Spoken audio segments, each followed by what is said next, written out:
el escenario no es positivo. No, en general no. En un escenario además que el gobierno va a tener que hacer un trabajo también muy importante. Ahora, que creo que Milei se dio cuenta enseguida, por eso lo llamó a Macron y te empezó a tejer con los europeos. Pues imagínate los europeos en este momento que Trump dice, en el fondo impongo esto. No. Le van a poner en la mesa de negociación todo. Entonces ahí es muy importante que el presidente haga, bueno, ahí el trabajo obviamente, con Trump, con los europeos, con los chinos. Ahora tiene que alinear el planeta porque están todos en guerra, ¿no? Con el cuchillo entre los dientes. Lo que ve Trump, lo que vio por lo menos en la negociación, no es el nivel arancelario de los países, sector por sector, sino que no es que cuando mencionaba China tiene 67% de arancel, la Unión Europea tiene 40% de arancel, sino que se estaba refiriendo a un cálculo respecto a el déficit comercial bilateral que tenía Estados Unidos con esos países.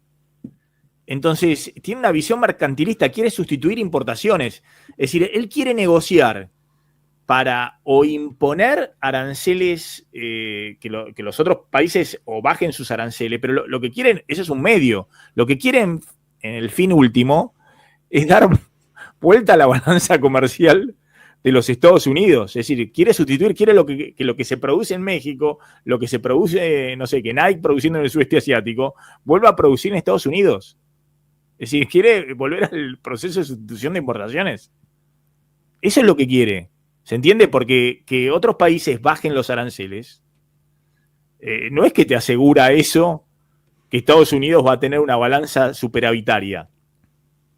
No te asegura nada, porque seguramente muchos de los países con los cuales comercia, y que ahora le aplico, le estoy diciendo, Argentina tiene aranceles más altos, sector por sector, que Estados Unidos, pero tiene promedio un déficit comercial de 3.000 millones de dólares anual con Estados Unidos. Y este año va a ser más, va a ser 4.000, 4.500 millones de dólares de déficit comercial, porque Argentina cuando crece, obviamente hay una elasticidad consumo, crecimiento, PBI, importaciones de 3 o que puede ser 4, que va a disparar este año las importaciones de todo el mundo, incluido Estados Unidos. Entonces, es una visión muy mercantilista. Entonces, la pregunta es, bueno, ¿cómo se resuelve eso? Es decir, se resuelve con política, porque detrás están las inversiones. Él quiere que las empresas que están invertidas, que además han hecho eso, no solamente por una cuestión de costo, sino porque se supone que el capitalismo, guiados por el mercado, hacen una producción mucho más eficiente, integrando los autos en distintos países y no fabricándolos solo en Estados Unidos. Es el ABC de la asignación de recursos por libre mercado. ¿Se entiende? A mí me parece que está cuestionando eso. Ahí sí. ¿Y qué está cuestionando? ¿Qué está cuestionando? Hay un artículo muy interesante. Sí, decime. Que ahí Europa, la Unión Europea está anunciando que el viernes que viene van a hacer una reunión ahí en Bruselas para ver cuál es la respuesta a Trump el viernes 9. En principio esa reunión se había convocado por el tema del sector automotor particularmente, ahora se amplía obviamente. Salió el gobierno inglés también, que se van a tomar las próximas 4 semanas para evaluar la respuesta al anuncio de ayer, pero qué respuesta va a haber, digamos, que solo notan varios gobiernos, ¿no? El gobierno español, ahora el inglés, creo que, no recuerdo si el alemán había leído más temprano esta mañana. Se toman varias semanas para evaluar la situación y dar la respuesta. Y bueno, es muy probable que allí, digamos, se den el margen para negociar directamente con Estados Unidos a ver cómo queda esto, ¿no? Mirá, rápidamente, ¿no? Este artículo de Krugman, que se fue del New York Times y tiene su propio mailing, ¿no? de suscriptores, porque es muy interesante lo que plantea Krugman, lo siguiente, ¿no? Ya desde el título, pero quiero brevemente hacerles un resumen, ¿no? Dice la estupidez maligna en la política económica, ¿no? Y se pregunta si la estupidez maligna, como lo llama a la política de Trump, va a matar a la economía mundial, ¿no? Dice, Estados Unidos creó el sistema comercial moderno, las normas que regulan los aranceles y el proceso de negociación que los redujo con el tiempo surgieron de los acuerdos comerciales recíprocos ideados por Franklin Delano Roosevelt en 1934. El crecimiento del comercio internacional bajo ese mismo esquema tuvo aspectos negativos, pero en general fue muy beneficioso para Estados Unidos y el mundo. De hecho, fue uno de los mayores logros políticos de nuestro tiempo. Ayer Donald Trump lo arrasó todo. Esto es lo que acaba de ocurrir con el tipo arancelario medio de Estados Unidos y muestra lo que esto muestra, que si se aplica lo de Trump, se aplicó supuestamente desde ayer o desde hoy, Estados Unidos vuelve, ¿se está viendo ahí? A un arancel promedio como tenía en 1930, en la crisis del 30. ¿Se entiende? Cuando Estados Unidos había sido el principal impulsor de las políticas de libre comercio en las últimas décadas, ¿no? Ahora, plantea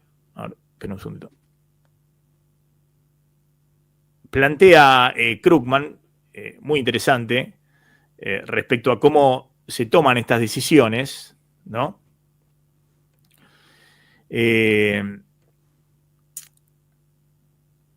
Los aranceles anunciados por Trump fueron más altos de lo que casi todo el mundo esperaba. Este es un golpe mucho más duro para la economía que la infame o la suba de aranceles de 1930, sobre todo si se tiene en cuenta que el comercio internacional es ahora 3 veces más importante que entonces. Sin embargo, la magnitud de los aranceles no fue lo único impactante del anuncio de Trump en la Casa Blanca. Podría decirse que lo que aprendimos sobre cómo el equipo de Trump llegó a esas tasas, la pura estupidez maligna, fue aún peor. Podría pensarse que quejarse del proceso político es un esnobismo elitista, pero la credibilidad es crucial en la formulación de políticas. Y después va a la fórmula. Entonces, ¿qué sabemos sobre cómo los trumpistas diseñaron su plan arancelario? Trump afirmó que las tasas impuestas a cada país reflejan sus políticas arancelarias. Pero se refiere a un economista o a un periodista que descubrió esta fórmula que está dando vuelta por todos lados, ¿no? Al principio los funcionarios de Trump lo negaron, mientras que la oficina del representante de comercio publicaba una nota confirmando la sospecha de que la fórmula que ahora está dando vuelta por todos lados era la fórmula de esta fórmula, que este es el facsímil de lo que publicó la Oficina de Comercio de los Estados Unidos. Era la fórmula en la cual se tomó para aplicar los aranceles, ¿no? Entonces dice, bueno, esto significa que el nivel supuesto de proteccionismo de aranceles es igual a... lo voy a poner al revés, lo voy a poner desde el punto de vista de Estados Unidos. Es igual al déficit comercial de Estados Unidos con ese país dividido por las importaciones de Estados Unidos desde ese país. ¿Se entiende? Entonces, se fija, bueno, a ver, ¿qué déficit comercial tiene Estados Unidos con la Unión Europea? Tanto. Bueno, ¿cuál es el total de importaciones de Estados Unidos desde la Unión Europea? Tanto. Bueno, ese porcentaje, que tienen un déficit comercial del 40% del total de importaciones, es lo que tomó, dijo, bueno, este es el nivel de protección que tiene la Unión Europea, 40% con esto. Le voy a hacer una rebaja. Entonces nosotros vamos a poner aranceles frente a la Unión Europea, no del 40%, sino del 20%. ¿Ok? Eso es lo que dijo. Lo mismo el cálculo con China. ¿Cuál es el nivel de déficit en relación a las importaciones totales desde China? Le daba 67%. Bueno, la mitad vamos a aplicar. Vamos a aplicar 34% de arancel con China. Ahora, el arancel promedio de la Unión Europea para las exportaciones norteamericanas a la Unión Europea, para lo que la Unión Europea le compra a Estados Unidos, no es 40, tampoco es 20, es 3%. ¿Se entiende? Entonces todos dicen, es ridículo. ¿Cómo hace el cálculo? Bueno, Trump también estableció aranceles mínimos del 10% para todos, lo que incluye imponer aranceles, ahí hasta islas deshabitadas, ¿no? Ahí empezaron a encontrar CNN de que hay algunas islas deshabitadas que le impusieron aranceles. Hay tantos errores en este enfoque que es difícil por dónde empezar. Pero un fallo evidente es que el cálculo de Trump solo considera el comercio de bienes, ignorando el de servicios. Una omisión grave. Por ejemplo, la Unión Europea tiene un superávit considerable con Estados Unidos en bienes, pero este se compensa en gran medida por el déficit de servicios, ¿no? Que es lo que muestra acá Krugman. Es decir, arriba está el superávit comercial que tiene la Unión Europea con Estados Unidos, esto visto del lado de la Unión Europea, en bienes, pero tiene déficit en servicios, porque Estados Unidos es el líder, como siempre nos dice Marcelo Elizondo, es el líder mundial en el comercio de servicios y China es el líder mundial en el comercio de bienes. Entonces, nada, después sigue contando lo ridículo de cómo se tomó la medida. Escuchen esto, porque la verdad que es insólito. Si el equipo de Trump hubiera incluido todo el comercio, no solo bienes, en su fórmula, habrían concluido que Europa es apenas proteccionista, porque el déficit comercial de Estados Unidos con la Unión Europea, que en cuanto está, Claudio, tenés ahí el dato, estaba en el artículo del País que citaste esta mañana, pero creo que son, pongámosle, 300.000 millones no llega a 300.000, creo que son 250.000 millones de dólares anuales. A ver, acá lo vemos en este grafiquito, más o menos. El déficit comercial de bienes, ni siquiera, menos de 200.000 millones de dólares. 2023, no está el dato de 2024, puede ser que en 2024 haya sido un poquito más. Dice, si se consideran los servicios también, el déficit comercial de Estados Unidos con la Unión Europea sería bastante más reducido, ¿no? Pero el déficit comercial con la Unión Europea, 235.000 millones de dólares. Claro, 2024. 2024 es un poquito más. Sí. Bueno. Y las importaciones totales de la Unión Europea, ¿cuánto es? 400.000 millones de dólares, que tiene 450.000 millones de dólares. Para que le salga el 40% del déficit sobre las importaciones totales de la Unión Europea, le da 40%. Entonces dice, bueno, aplico 20% de arancel. Y después dice, ¿de dónde sale todo esto? Algún día sabremos la historia completa, pero parece algo improvisado para un becario con solo unas horas de margen. Dice que la nota de la oficina comercial de los Estados Unidos parece escrita por un estudiante que no hizo los deberes y trata de improvisar en un examen.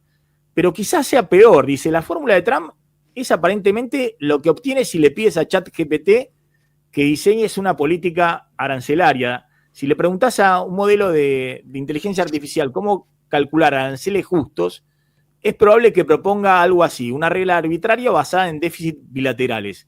Es increíble porque muestra una captura de pantalla de alguien que lo hizo y efectivamente muestra con distintas inteligencias artificiales, con distintos sistemas de inteligencia artificial, que le da la fórmula que aplica el Departamento de Comercio de los Estados Unidos. ¿Se entiende? Entonces, dice, lo más grave de esto, ahí está el que hizo el posteo de esto, ¿no? Entonces dice, lo más grave de esto no es todo lo que estén pensando respecto a Estados Unidos y demás. Lo más grave de esto es que del otro lado, ¿cuál es la capacidad de confiar en alguien tan impredecible? Eso dice, no me preocupa tanto la fórmula, no me preocupa tanto los aranceles, sino cómo se hace después para encarar negociaciones con alguien tan impredecible.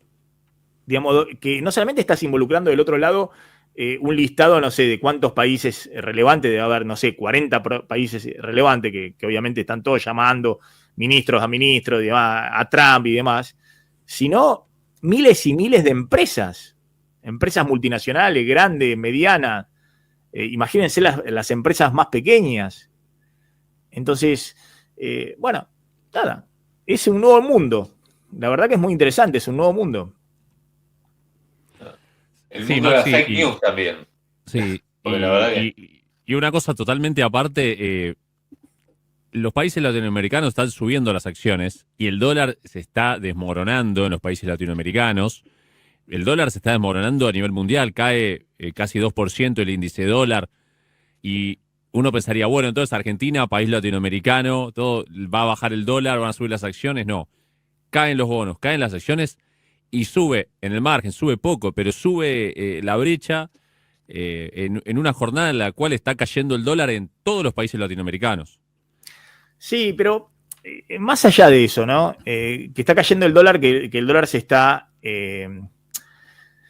depreciando frente a todas las monedas. Eso en el margen Argentina la beneficia porque Argentina tiene una regla muy estricta, casi un tipo de cambio fijo atado al dólar. Entonces, que se deprecie el dólar frente al resto de las monedas, en el margen a la Argentina la beneficia. Pero me parece que no hay que verlo desde ese punto de vista, sino que, porque eso, nada, puede ser algo coyuntural, puede ser,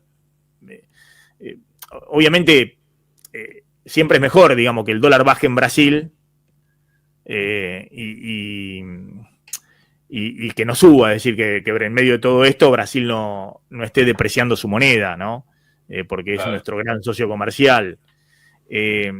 O que no esté depreciándose el yuan frente al dólar, ¿no? Pero más allá de eso, me parece que, bueno, lo que vemos es una economía mundial de enorme incertidumbre. Y en esa enorme incertidumbre, y bueno, siempre hay actitudes más conservadoras, ¿no? De los inversores, tanto inversión extranjera directa como inversión financiera. Corregime, Martín. Y por supuesto, siempre que hay actitudes más conservadoras, es una inversa del riesgo, ¿no? Y la Argentina está en el tablero dentro de los países más riesgosos, medidos por el riesgo país, que hoy está, dicho sea de paso, ¿en cuánto? En 869. 869, sí, está tocando un pico de los últimos meses, ¿no? Entonces me parece que el escenario para Argentina es, desde el punto de vista macro, más allá de algún beneficio comercial puntual, que qué sé yo, que yo creo que tiene posibilidades Milei de conseguir, el escenario no es positivo. No, en general no. En un escenario además, que el gobierno va a tener que hacer un trabajo también muy importante. Ahora, que creo que Milei se dio cuenta enseguida, por eso lo llamó a Macron y te empezó a tejer con los europeos. Pues imagínate los europeos en este momento que Trump dice, en el fondo impongo esto. No. Le van a poner en la mesa de negociación todo. Entonces ahí es muy importante que el presidente haga, bueno, ahí el trabajo obviamente, con Trump, con los europeos, con los chinos. Ahora tiene que alinear el planeta porque están todos en guerra, ¿no? Con el cuchillo entre los dientes. Por lo menos vieron las declaraciones de todos los principales referentes europeos.